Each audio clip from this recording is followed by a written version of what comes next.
Du coup, je te demande à toi, Émeraude, excuse-moi, peux-tu être avec un homme qui a peu de moyens? Jamais de la vie. D'accord. Du coup, jamais, au grand jamais. D'accord, donc jamais 4 fois. Explique-nous pourquoi jamais.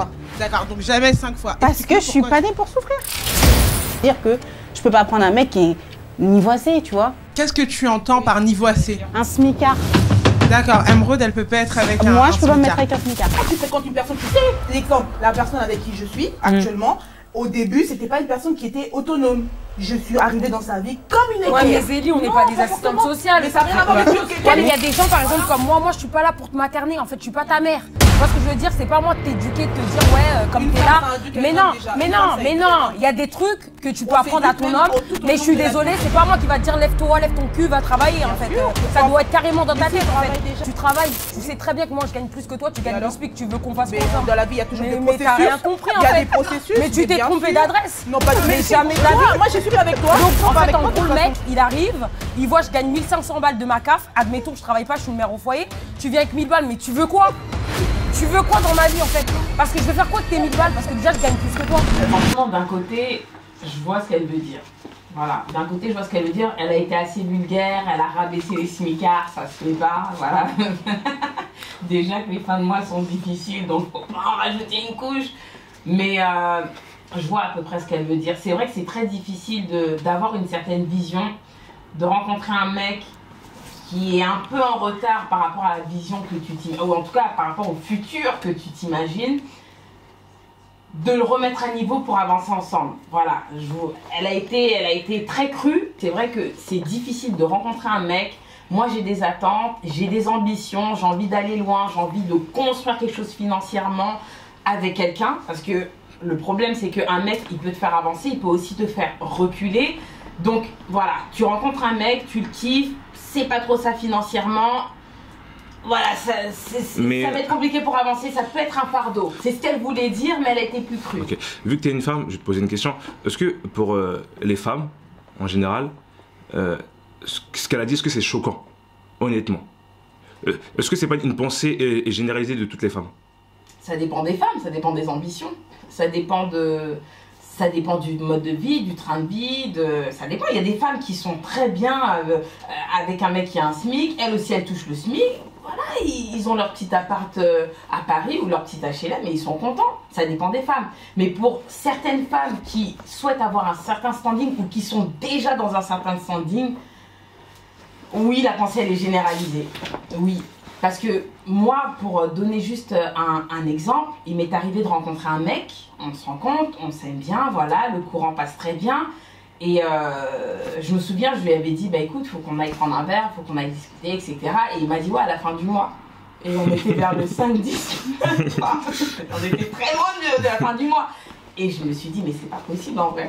Parce qu'on peut pas faire nos plans sur les fins du mois. Oui, mais après, même si peut-être toi, t'aurais pu prendre les devants. Te dire, allez, il a dit à la fin du mois, bah, peut-être tu te dis, ok, je prends, allez, je te paye le verre ou je sais pas quoi. Ouais, mais on n'a même pas parlé d'aller manger, c'est déjà faussé là. Ça veut dire qu'on peut pas faire de projet. Tu vois ce que je veux dire? C'est là, c'est qu'un verre. Ok. Un verre. Ok. Ah, en fait, c'est pas une personne que tu côtoyais, c'est une personne avec qui t'avais On vient de se rencontrer, tu vois. C'est un tue l'amour. C'est pas parce que je suis matérialiste, c'est parce que tu sais déjà que ça peut pas coller. Mais pourquoi? En fait, je vais revenir sur ce que dit Soli et ce que dit Siroc. Le problème, c'est que quand tu dis Soli que c'est un handicap, faut l'aider à se mettre à jour, c'est un peu fort.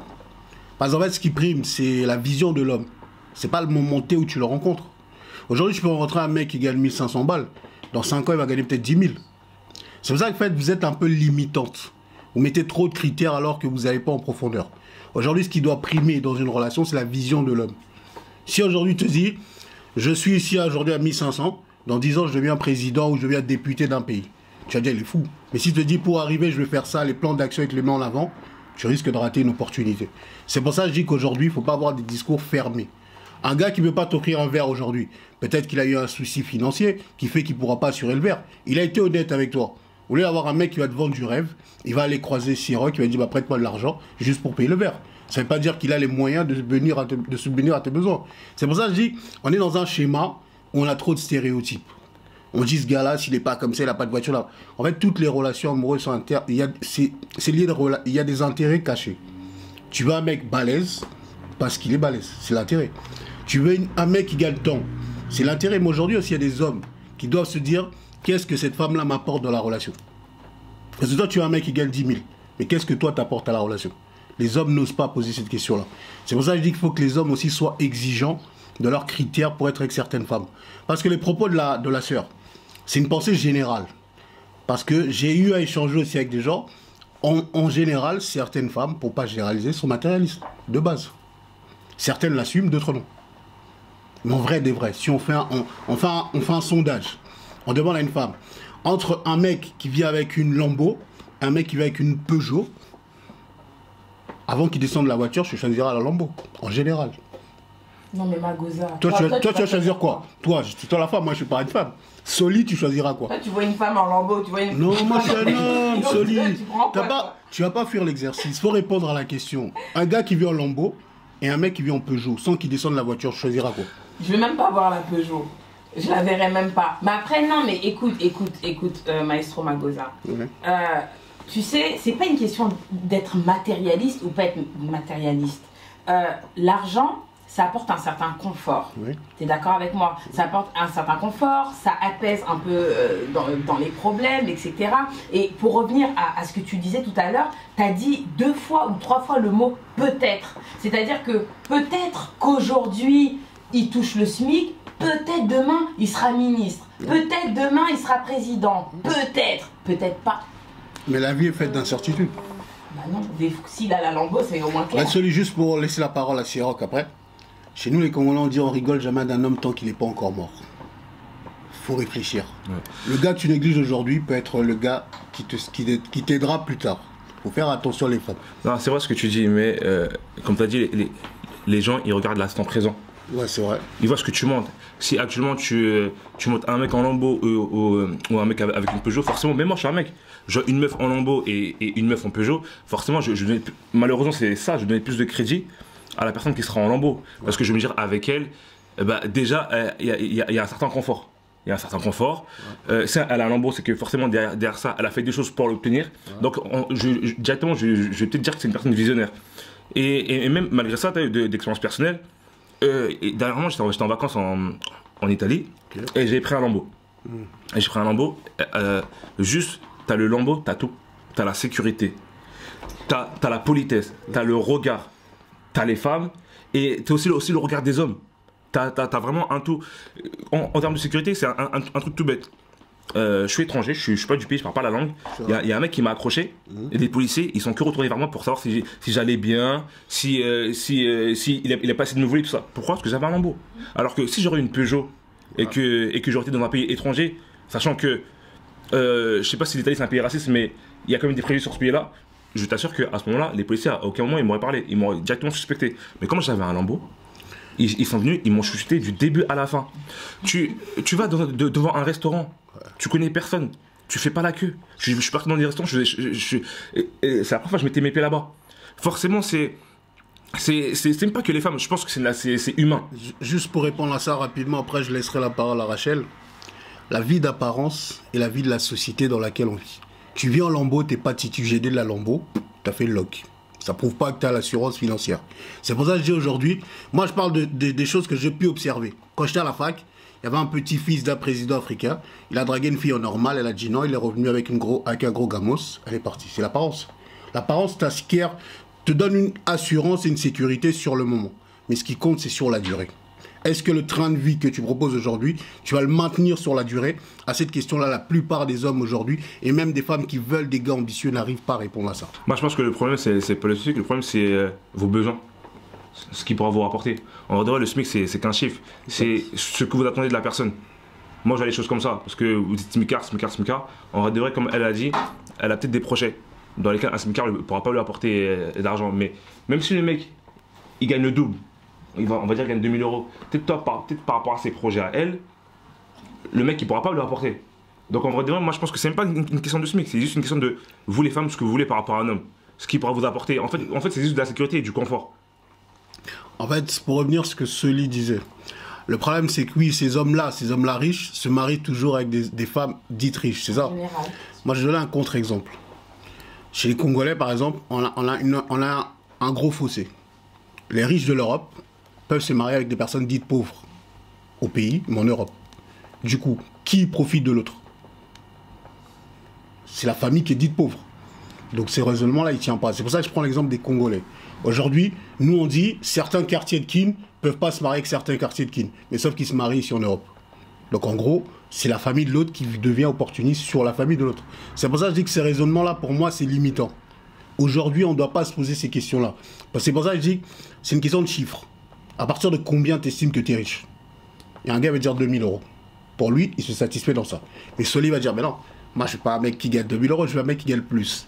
Donc ça rentre dans ce que dit Siroc, les besoins de la personne. C'est pour ça que je dis, s'il répond à tes besoins, tu vas éluder le chiffre. Ouais, mais après, voilà, on dit les choses, ouais, voilà, elle ne peut pas se mettre avec un smicard, etc. Mais si vraiment on prend les choses, on rentre dans l'exemple. Je rencontre un gars qui touche à peu près 1003, par exemple, 1004. Il y a des choses qu'on ne pourra pas faire ensemble. Sur le si moment. par exemple, oui, sur le moment, mais moi je ne vais pas voir dans 20 ans. Je ne vais pas espérer, oh, j'espère qu'un jour il devienne riche, il gagne au loto. Non! Factuellement, on est dans le moment. Si j'ai envie d'aller manger dans tel restaurant étoilé, c'est maintenant, c'est pas dans 20 ans. Tu vois ce que je veux dire? Pour répondre à Soli, après je te laisse la parole Rachel. Le souci c'est que beaucoup de femmes ratent des opportunités en se limitant comme ça. Parce qu'il y a des hommes qui vont te dire, aujourd'hui on est ensemble, je touche 2000 euros. Mais moi j'ai un projet de vie qui dans 5 ans va me permettre d'atteindre un certain chiffre. Et tu vas dire, bah non, t'es utopique, tu rêves. Tu pars, 10 ans, 5 ans après tu regardes, tu te dis, ah ouais, j'aurais peut-être dû rester avec lui. C'est pour ça qu'il faut avoir la vision et savoir si c'est réalisable ou pas. Magosa. Ouais. J'ai rencontré des hommes dans ma vie. Tu sais, il y en avait combien qui m'ont dit, tu verras dans 10 ans, tu verras dans 15 ans, dans 20 ans. Là, je suis en train de faire un projet. Jusqu'à aujourd'hui, je suis en train d'écrire un projet. Non, mais c'est vrai, des projets, on en a. On en a des projets. Mais à un certain âge, tu veux que ce soit là, tu veux que ce soit du concret. On ne peut pas continuer à rêver, peut-être, peut-être pas. Ça, c'est dans les films, c'est dans les rêves, ça, c'est dans les croyances. Soli, je parle de ce qui est réalisable. C'est pour ça que je te donne un exemple factuel qui me touche. C'est un ami qui avait dit à une femme que dans 5 ans, je serai au Ghana en train de monter un business dans le pétrole. Elle a dit impossible. Aujourd'hui, elle pleure. Elle est avec un gars qui a rien à voir avec ses critères. Parce qu'elle s'est retrouvée seule. Et quand tu te retrouves seule, surtout certaines femmes noires, vous êtes amené à baisser vos critères en fait. Parce que vous vous retrouvez seul. C'est pour ça que je dis que dans la vie, il ne faut pas avoir des stéréotypes. C'est comme ça, c'est comme ça, c'est comme ça, c'est comme ça. Il faut avoir l'ouverture d'esprit. Je ne te dis pas qu'un homme il va te dire dans 6 ans je monte une banque. Non. Il faut avoir des projets réalisables. Mais il va devoir le contextualiser, le matérialiser. Si tu adhères, tant mieux. C'est pour ça que je dis, dans la relation, la vision, elle doit primer. Aujourd'hui, il y a des femmes qui vont te dire, moi dans 5 ans, je me vois là-bas. Si t'es un mec, t'as pas de vision, tu es là, chelou, elle. Ramène-nous dans 5 ans, moi je vois encore dans 1 an, dans 6 mois. C'est pour ça que je dis, si tu arrives à te projeter au-delà, tu vas adhérer ou pas. C'est une question en fait de cadre de référence. C'est pour ça que je dis, on ne peut pas avoir les mêmes avis, mais j'accepte ces avis-là. Moi, ce qui me dérange, c'est que le fond, la forme n'est pas bonne, mais le fond est bon. Sa pensée, en fait, c'est une pensée qui est pensée par plusieurs femmes. Mais elle a peut-être mal formulé sa phrase, en fait. Après, ce que tu dis, Magosa, c'est bien, mais c'est bien beau, en fait, ce que tu dis, c'est trop beau. Parce que dans la réalité des choses, les choses, elles sont pas comme ça. Comme elle a dit, des mecs qui vont faire des projets, il y en aura 1 million, mais combien va se réaliser? Peut-être 2. Je suis pas là, le pourcentage, il est vraiment trop faible. Moi, je suis une femme, je raisonne comme elle. Je suis un homme, je te montre la voie. En fait, il y a plusieurs facteurs. Déjà, il y a l'âge. Il y a l'âge. Si tu as 28, tu as 30 ans, tu gagnes le SMIC, c'est que déjà tu as du retard déjà. Donc moi je suis une femme, je te regarde même pas. Moi je suis pas d'accord avec ce que tu dis, Siroc. Pourquoi? Parce que dans la vie, il n'y a pas de retard. Il y a des sprinteurs et des marathoniens. Le problème c'est qu'aujourd'hui dans la société dans laquelle on vit, c'est la vie du fast-food. On veut tout de suite. C'est pas ça la vie. La vie c'est des mecs qui essayent, ils échouent, ils essayent, ils échouent, ils apprennent de leurs échecs et ils vont réussir. C'est pour ça qu'il faut être patient dans la vie. Il y a beaucoup de femmes aujourd'hui qui ratent des opportunités parce qu'elles étaient pressées. C'est pour ça que je dis, je ne veux pas te parler des choses qui n'ont pas été vues. J'ai observé autour de moi, j'ai vraiment observé, je vois des choses qui se passent et je me dis, il y a des sœurs qui mettent trop leurs critères, mais à la fin, elles se retrouvent seules avec des gars qui ne correspondent pas. C'est comme je dis souvent, les hommes et les femmes, on veut des femmes de catalogue. À la fois, on regarde notre gars, tu dis, ah ouais, je suis avec ce gars-là. C'était pas le gars que je rêvais quand j'étais petit. Moi, je pense que tu t'arrêtes, tu parles comme ça Parce que si tu vas parler comme ça, c'est le mec qui te plaît pas. Mais si c'est quelqu'un qui te plaît et que tu arrives à te projeter avec cette personne, même si la personne gagne 500 €, tu vas rester avec la personne. C'est-à-dire physiquement? Bah, dans tout en fait. Dans tout, c'est-à-dire? C'est-à-dire sa façon de voir les choses. En fait, en général, c'est-à-dire que tu arrives à te projeter avec la personne, même si cette personne gagne 500 €, ça va étonner certaines personnes, que ça peut être moi qui dis ça. Mais même si cette personne gagne 500 €, Toi, ce matin, t'es à l'église. je t'assure que tu vas te projeter, tu vas te dire vas-y, je laisse le bénéfice du doute. Non, franchement, avant oui. Moi, franchement, je suis quelqu'un, j'aime beaucoup lire des livres, j'aime beaucoup les films, j'adore. Même moi, je crée des histoires. Je vois ce que tu veux dire. Tu rencontres un gars, t'es croques de lui, voilà, tu dis, oh, il gagne pas beaucoup, mais ça va rester un bon ami. Et peut-être dans mes pensées, au fond, je dis, oh, j'aurais bien voulu. Mais le problème, c'est que dans la vie d'aujourd'hui, l'argent est très important. L'argent est très important. Là où tu vis, où tu inscris tes enfants, où tu voyages, ce que tu veux, même les livres où tu peux trouver de la connaissance coûtent de l'argent. Tu vois ce que je veux dire? Donc aujourd'hui, non. Et franchement, on attaque beaucoup les femmes qui sont matérialistes, mais franchement, en réalité, qui n'a pas envie d'être bien? Qui n'a pas envie d'être à l'aise? Qui n'a pas envie d'aller en Italie, de se faire des tours en lambeaux?